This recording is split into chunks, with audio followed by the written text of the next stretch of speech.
The views and opinions expressed on any program are those of the producers and/or the persons appearing on the program and do not necessarily reflect the views and opinions of FRCMedia, Bristol Community College, or the City of Fall River. This week on FRCMedia News, city teachers in the school committee remain deadlocked on a new contract. The Coogan administration provides an update on its work to curb homelessness. And 5 candidates are on the ballot to succeed outgoing State Representative Paul Schmid. We spoke to them all. All this and more coming up.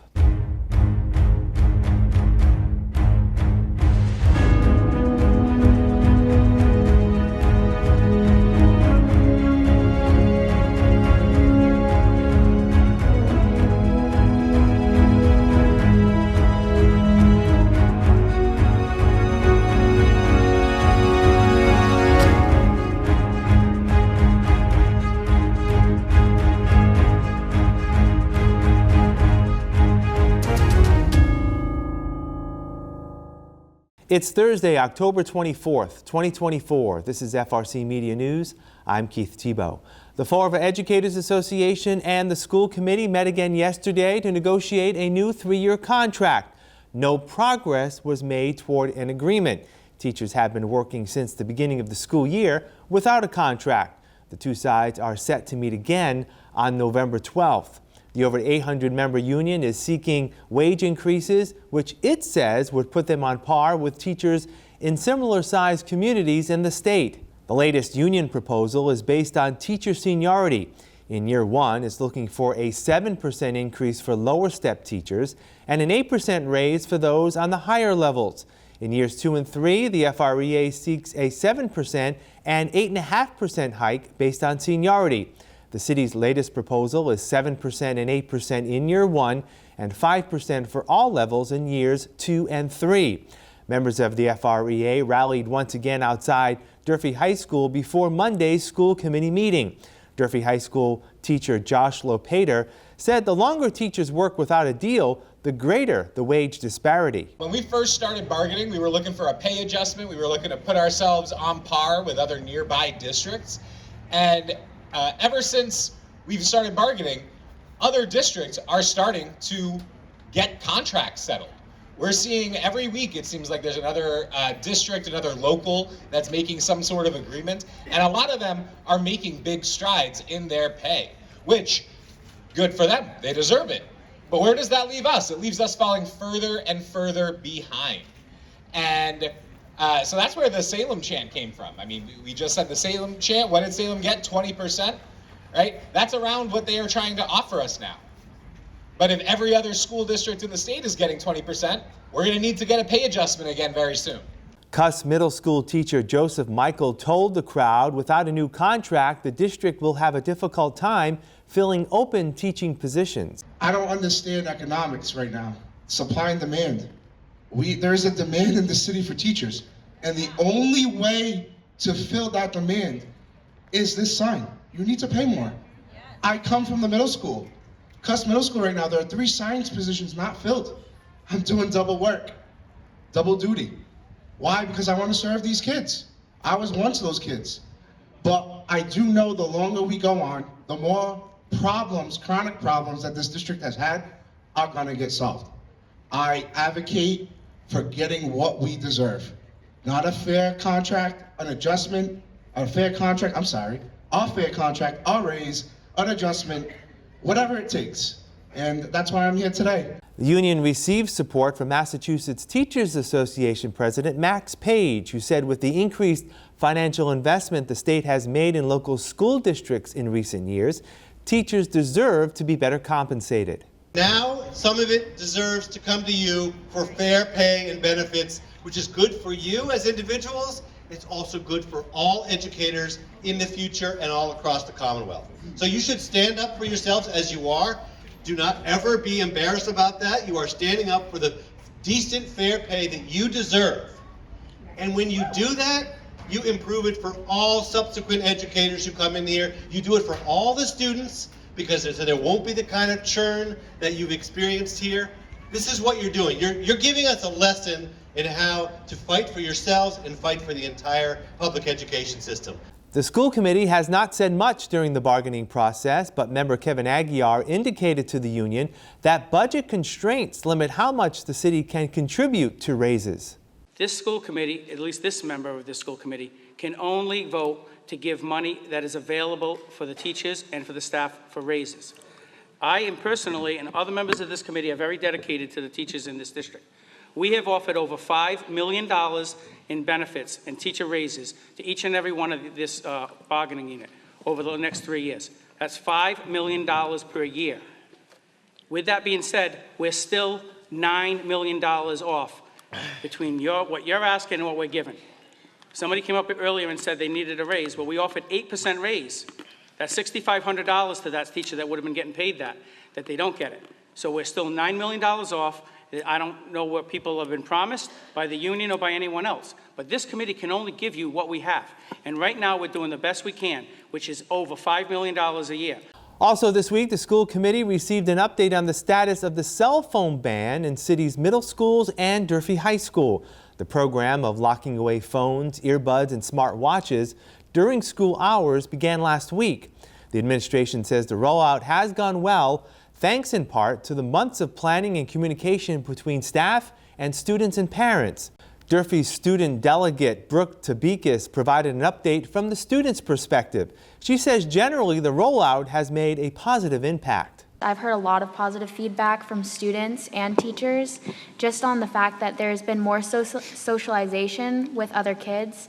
And obviously we were raised in a world where cell phones were our normal, so it's a very hard adjustment for most of us. But even I've noticed more talking, people are not looking down at their phones in the hallways, everyone is just more open to that communication, and a lot more people are getting schoolwork done that I know personally. Ms. Tabikis, however, did report on some obstacles to the policy. She says many students store school-related passwords on their phones, and without their earbuds, some students have not been able to access online-related coursework. It makes it really hard to go on to Zoom meetings as well, because we're not allowed to have our AirPods or earbuds at all. I know personally, when I had our Zoom meeting, I got my AirPods taken away from me when I wasn't using them. They were just sitting on the table. And I just think that locking away the earbuds and Apple Watches, I think the phones are necessary to be locked away, but I just feel and from what I've heard, the earbuds just aren't necessarily causing any issues, so I don't understand why they're locked away when we can still have other headphones. It just creates a very difficult learning environment specifically, because I know a lot of kids who do have to go on Zoom meetings who don't have access to any other headphones that are allowed. The City Council this week received an update from the Coogan administration on its efforts to combat homelessness in Fall River. Michael Dion, director of the city's Community Development Agency, says the Coogan team and its community partners have done a great job identifying those who are homeless and finding them shelter and support. 140 unsheltered homeless individuals living on the streets. We worked very hard to establish a relationship with them, and we do know where they are located. The city combats homelessness with very scarce resources. Right now, the First Step In shelter is at capacity on a year-round basis. The inn recently increased from 20 to 30 beds, and we are currently working on increasing them to 50 beds all year round. We work daily to make sure no one is left out in the cold. We provide warming centers at both our shelters, and we open up emergency shelters for storms and very cold days. The FRCMedia has partnered with many nonprofits, and we are using best practices to help people out of homelessness. The government cannot solve this problem alone, and I can report that the communication between the government and the private sector has never been better. Mr. Dion says the city has also been vigilant in dealing with homeless encampments. For the past couple of years, the city and private landlords, which is National Grid and Mass DOT, has been closing down encampments. We've partnered with others to close the Lewiston Street, the Plymouth Ave, which is the Taco Bell, Brayton Avenue, and Pleasant Street. We are currently working to close down Brayton Ave again and Cook Pond. Tonight I'm providing you with statistics concerning the Brayton Avenue and Cook Pond Also in late November and early December, we'll be working on the Middle Street Kennedy Park encampment. The city has even sent individuals back to where they originated from via airplane, bus, or car. Sometimes I feel like a travel arranger. We've sent people back to Florida, Atlanta, Ohio, and New York. Mr. Dion says the city has been the recipient of millions of dollars in grants to aid in the support of those who are homeless. The unemployment rate in Fall River for September dropped sharply compared to August. The jobless rate sits at 4.9%, down 1.5% from August's rate of 6.4%. Last September, the unemployment rate in Fall River was 4.4%. The suburbs of Fall River and other gateway cities all saw their rates decline. Statewide, the unemployment rate rose 0.1% to 3.8%. We've been spending the last few weeks getting you prepared to vote in this year's state election. There's a slim section of Fall River where residents will vote in the only contested race for state representative on November 5th. That's on the east side of the city, near Westport in the 8th Bristol District. Earlier this year, State Representative Paul Schmid decided to retire at the end of his term and not seek re-election. 5 candidates are on the ballot in the district encompassing part of Fall River, the entire town of Westport, and portions of Freetown, northern New Bedford, and Acushnet. Democrat Stephen Willett has served as a Westport selectman for nearly 30 years and works as facilities director for the Acushnet Public Schools. If elected, he says he will focus on affordability and quality of life issues. Statewide right now, of course, the migrant problem with our rents going through the roof, the economy. While most of that's national stuff, the migrants issue is a problem here when the government calls a state of emergency. So our people can't afford to live here. That's a concern. The other side of it is we have to balance it. If rents are too low, we're going to have our people getting pushed out for people from other counties. So it's a delicate balance. But I think housing is one of the top things we've got to work on. People need to be able to stay here. If you're working, you should be able to live in the area you're working on. So that's one of the top issues. My top things that I work on is public safety, transportation, of course schools, because I work for a school system. So those are the top things off the top of my head. Mr. Willett says he wants to work closely with all cities and towns within the district to meet their individual needs. He also served as a reserve police officer in Westport for nearly 20 years and will advocate for more funding for public safety. I know as a Democrat, some people think everybody wants to defund it, or at least my party does. I do not. I strongly support it. But yeah, we need incentives, and there's certain things that I'd love to see that maybe we can't do. Maybe you get a tax break if you're a public safety employee or EMS. Don't forget, we got the same problem with fire too. So yeah, I'm open to any suggestions on that and work hard to do it, because public safety is very high. Again, people are concerned now, more guns on the streets. We've got ATVs running loose with no plates on them, and there's a number of issues that need the support. The Republican candidate in the race took an unusual path to qualify for the ballot. Current Westport School Committee member Christopher Thrasher recently registered with the GOP and did not secure signatures for nomination. Instead, he amassed over 150 votes in the state primary as a write-in candidate to earn the nomination. He is concerned that for too long the Democratic majority in the House has not served all Bay State residents. Decisions made at the state level come down and really affect our cities and towns, and really tend to saddle our cities and towns both with mandates, unfunded mandates that really cripple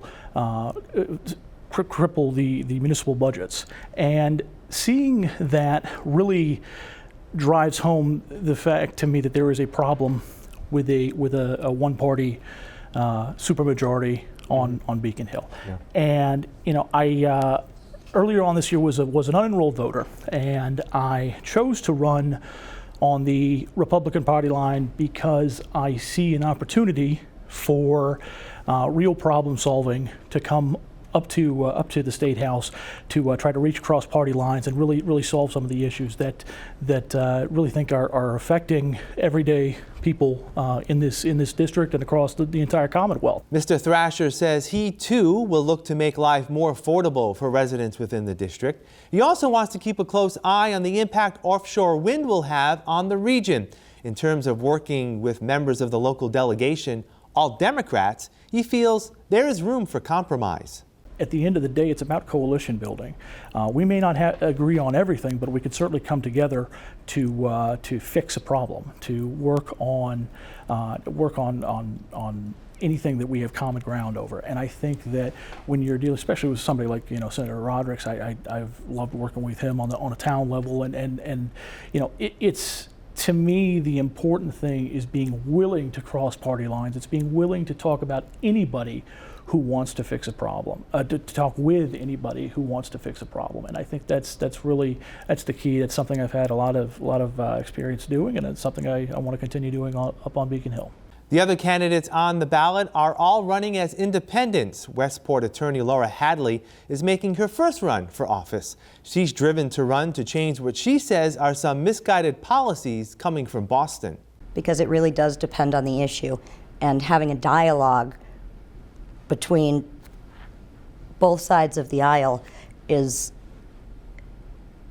just so important. That's how we get really good solutions. There has to be the dialogue. We're all human. We really need to keep our common humanity central. And I'm very confident that I will be able to work with both the local reps and local governments and at the state level. Again, regardless of what color hat the person I'm speaking with may be wearing. Ms. Hadley plans to push for greater transparency from the state legislature and will advocate for policies to improve affordability and an increase in funding for local education. She will also work to keep the interests of the communities she will serve at the forefront of her agenda. In Freetown, for example, it seems as though voters are quite concerned about increasing density. They like their rural. It's quite rural in many parts of Freetown, and voters there seem to like that. And so policies and decisions made by the state can and should reflect those needs. In other areas, say New Bedford, for example, they're concerned with this proposed recycling plant and making sure that their environment stays safe. It's more densely populated by far.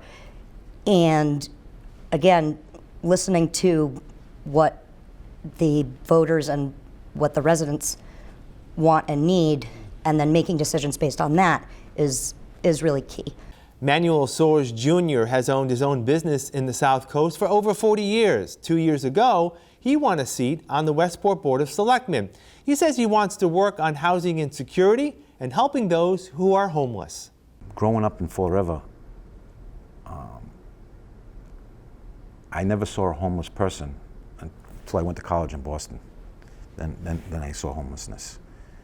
You go through Fall River now, I mean, we got camps in the ramps on the highway, and you know, I've been as we get a little bit more involved in the campaign, I'm listening to more of the local news, and I'm becoming more aware of it. You know, other than working and traveling and seeing it. You know, you get the people at the intersections, and you know, we need to concentrate on that. Our veterans, our youth, the affordability of living here. Mr. Soares feels it's important for more elected representatives to bring an independent voice to state government. I want to be the voice of the people, and I want to be able to cross party lines. I've always been an independent candidate. When I ran for planning board, I ran as an independent candidate. Select board, same thing. The reason I'm running as an independent is because I want to get up there, and whoever's the majority, we need to come together. We need to solve the problems of the district, of the state. And I think, you know, I went to school in Boston. My children went to school in Boston. Many of the people in the legislature are friends of mine. I'm friendly with Senator Roderick's on a personal level. Carol Fiola, her husband, City of Fall River, the mayor. We have, I have deep relationships with everybody in the district. The only non-Westport resident in the race is Jesse St. Gelais. He was born in New Bedford, lives in Acushnet, and runs his family's insurance agency. His goal as an independent candidate is to put people over politics. A lot of the same gripes all come back to the same thing. What's going on with our government, it just doesn't, it feels like we're not being represented. The working family, the business owner, the seniors, the veterans, there's a lot of underrepresented people out there. So really what I looked into here is that how could I best serve and fix this issue with what I can bring to the table as far as running a business and having a young family that's dealing with the struggles that we're all facing today with the cost of living increases and so on.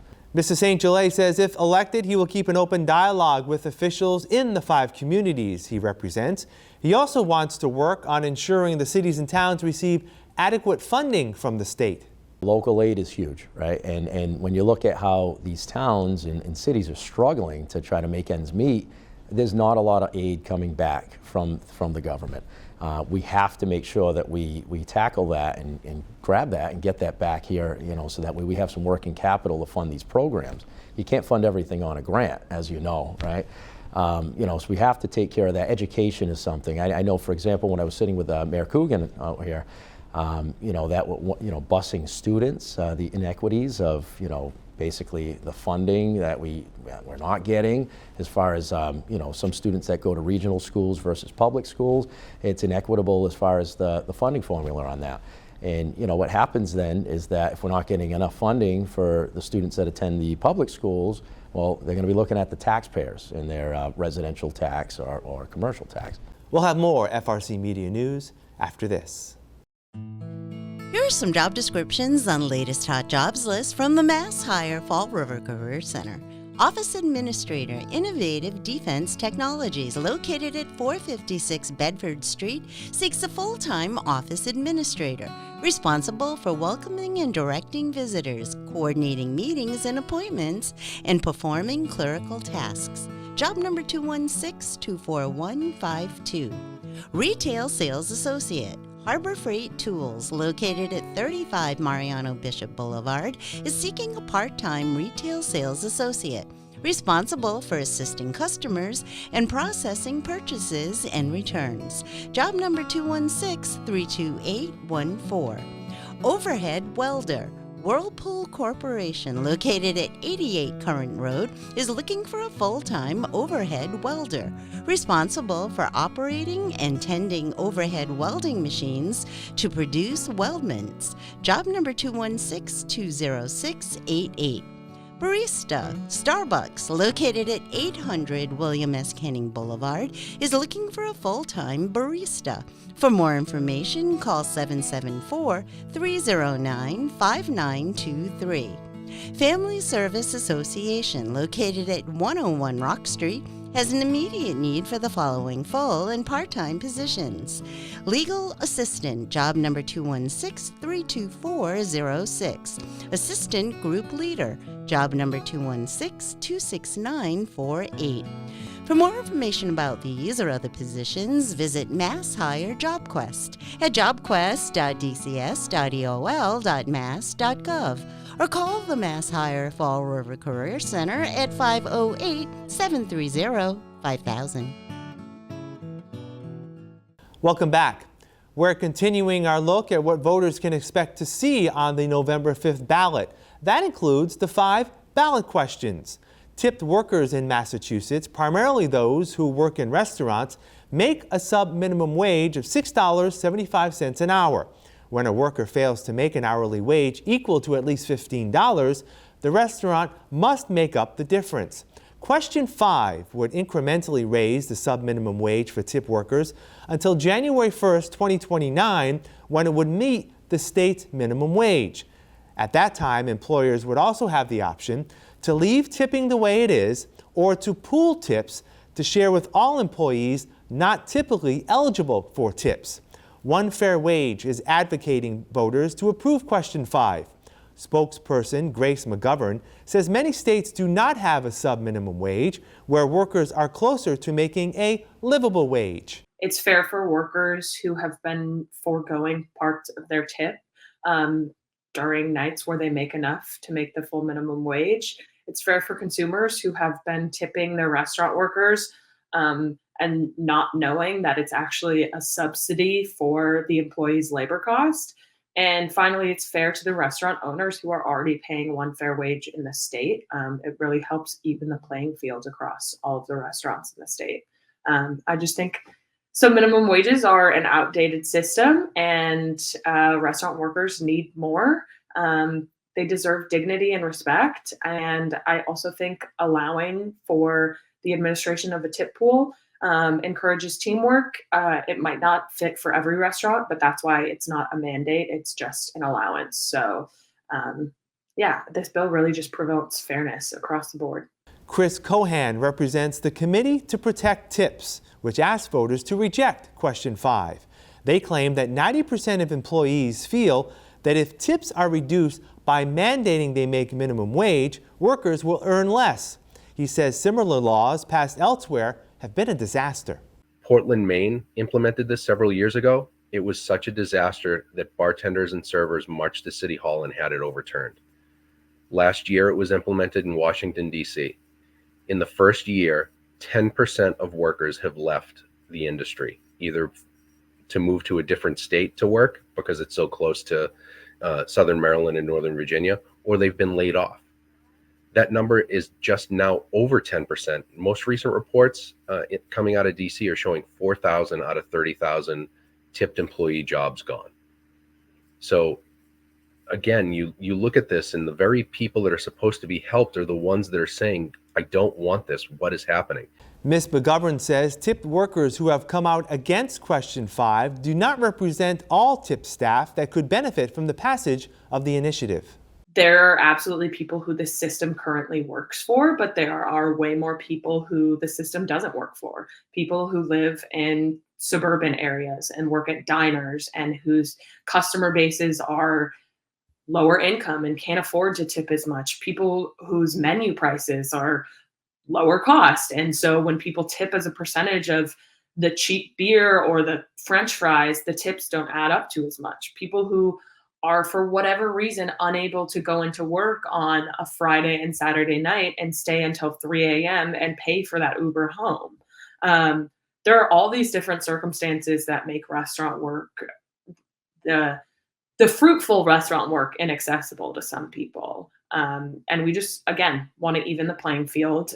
We want to give back to the people who the system is not working for. Mr. Cohan says if restaurants are forced to pay minimum wage, those costs will be passed on to consumers, which could negatively impact the hospitality economy. If tipping goes down, if people can't afford to go out to restaurants because of the excessive price increases that are going to have to happen to meet this, this would cost the average restaurant $18,500 per employee. That's nearly $250,000, $300,000 per restaurant. Restaurants will close, automation will increase, prices will increase. If you look at Washington, D.C., there are service fees in virtually every restaurant at this point. You know, you're going to hit a breaking point, and the breaking point is going to be closures and layoffs.